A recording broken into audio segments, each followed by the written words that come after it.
हमारे साथ दिल्ली विश्वविद्यालय के वाइस चांसलर योगेश सिंह जी हैं। सर, एनईपी पर तो आप लगातार काम करते आए हैं। सरकार की तरफ से बड़ी पहल ये है कि 22 भाषाओं में अब शिक्षा दी जाएगी भारत में। अच्छी पहल है, लेकिन कितना चैलेंजिंग होगा ये दिल्ली यूनिवर्सिटी के लिए? देखो, इसमें दो बातें हैं। एक तो ये कि 22 भाषाओं में शिक्षा दी जाएगी, तो 22 भाषाएं शिक्षा का माध्यम होंगी क्या? एक तो ये बात। दूसरा है कि 22 भाषाओं की पढ़ाई कराई जाएगी। हम अभी 22 भाषाओं की पढ़ाई कराई जाए, इस काम को हम अचीव कर रहे हैं कि हमारे यहाँ 22 भाषाएं आप पढ़ सकते हैं।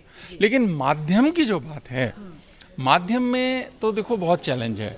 हम इंग्लिश में करते हैं, हिंदी में कोई हमें दिक्कत नहीं है, पर सपोज गुजराती भाषा में करना है तो अगर उतने स्टूडेंट्स होंगे तो उस पर विचार करेंगे पूरे माध्यम को चलाने के लिए। तो पर अगर करना है तो हमसे ज़्यादा अच्छा रहेगा कि एमएस यूनिवर्सिटी बड़ौदा करे, गुजरात विश्वविद्यालय करे, ताकि उनसे सीख कर फिर हम इम्प्लीमेंट करें।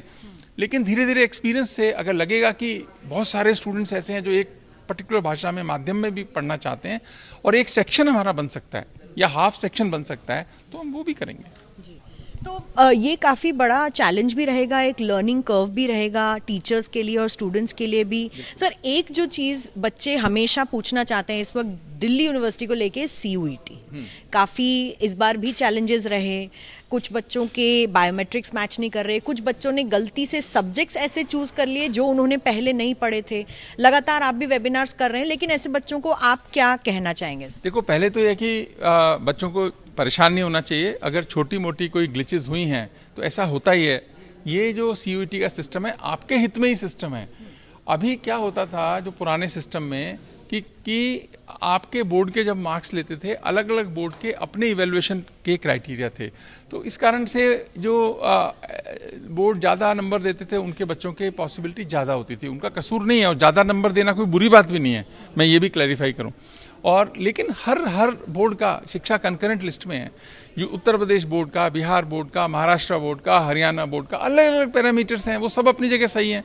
लेकिन जब हम उनको एडमिशन कर रहे हैं, जो थोड़ा सा कम मार्क्स देते हैं बोर्ड, वहाँ के बच्चों को नुकसान होता था। अभी क्या है, भले ही उनका लर्निंग लेवल जो है वो उससे ज़्यादा हो, तो अभी एक टेस्ट के थ्रू आएंगे तो सबको बराबर अपॉर्चुनिटी देता है। छोटा मोटी समस्या तो +2 एडमिशन में भी आ जाती थी, लेकिन अभी तो बहुत ज़्यादा स्ट्रीमलाइन हुआ है।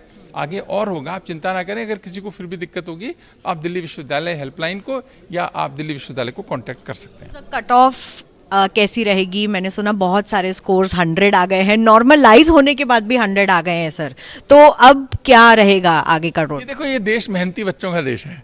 लोग तो दिख ही रहा है, इतनी मेहनत करते हैं, दिन रात बच्चे पढ़ते हैं। बहुत कम देश होंगे जहां इतनी मेहनत और ब्राइट माइंड्स हैं। तो ये तो कंपटीशन रहने ही वाला है, चाहे आप +2 से ले लो, चाहे इससे ले लो। लेकिन इसमें यह है कि सबको बराबर अपॉर्चुनिटी मिली है, किसी के साथ कोई भेदभाव नहीं है। सिमिलर टाइप के क्वेश्चन सबने किए, उस हिसाब से जो आया। और बाकी तो परसेंटाइल और नॉर्मलाइज तो एक तरीका है जिससे कि एक टेबल बनाई जाती है। कोई बात नहीं, मेरी तो सबको शुभकामनाएं हैं। सर, तो भर्तियां अब डालकर कब से शुरुआत की जाएगी? 1 अगस्त को पहली लिस्ट आ जाएगी। तो हाँ, और 16 अगस्त से हम सेशन शुरू कर रहे हैं। 16 अगस्त से सेशन शुरू कर रहे हैं, बिल्कुल। सर, एक आखिरी सवाल, जब आप बात करते हैं एनईपी की, और इस वक्त आप ये भी कह रहे हैं कि एनईपी के तहत जो नया मॉडल स्टडी का है उसमें 1 साल का जो मास्टर्स कोर्स है वो किया जाएगा। दिल्ली विश्वविद्यालय में 2 साल का मास्टर्स का कोर्स होता है। तो आपके अंडरस्टैंडिंग के हिसाब से क्या आप चाह रहे हैं कि ये कोर्स अभी 5-10 साल तक पढ़ाया जाए और दोनों कोर्सेज 1 साल का और 2 साल का, और कैसे इम्प्लीमेंट करेगा इसको दिल्ली? देखिए, अभी तो क्या है कि जो एनईपी का बैच एडमिट हुआ है, इसको आने में 2-3 साल हैं, 4 साल, अभी बाहर आने में 2-3 साल हैं। हमारे पास समय भी है अच्छे से सोच के करने का। लेकिन मुझे ऐसे लगता है कि दिल्ली जैसा विश्वविद्यालय ये दोनों कोर्सेज ही चलाएगा, क्योंकि ये हो सकता है कि किसी और प्रांत का, किसी और जगह का बच्चा 3 साल बाद वहाँ से ग्रेजुएशन की डिग्री लेके हमारे पास आना चाहे और हम कहें कि नहीं, हमारे पास तो 2 साल का कोर्स नहीं है। ऐसा करना तो ठीक नहीं होगा। अभी तक तो ऐसी कोई व्यवस्था लगती नहीं मुझे। हम दोनों ही चलाएंगे बहुत साल।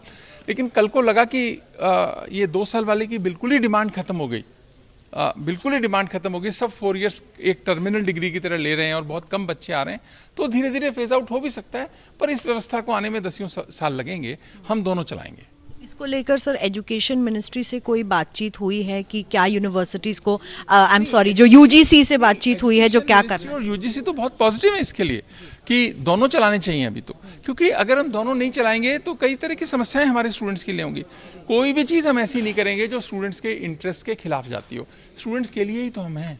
ठीक है सर, बहुत बहुत धन्यवाद हमसे बात करने के लिए। और एनईपी को लेकर दिल्ली विश्वविद्यालय में काफ़ी नई चीज़ें सामने आ रही हैं, कुछ कोर्सेज की भी, स्किल डेवलपमेंट जैसे कोर्सेज की भी बात की जा रही है। और लगातार जो बच्चे दिल्ली विश्वविद्यालय में एडमिशन लेना चाहते हैं उनके लिए भी जो 1 अगस्त और 16 अगस्त की जो डेट्स हैं बहुत ही इम्पॉर्टेंट होंगी, क्योंकि 16 अगस्त से शुरुआत हो जाएगी और 1 अगस्त को जो CUET एग्ज़ाम दे चुके हैं उनकी पहली लिस्ट जारी हो जाएगी।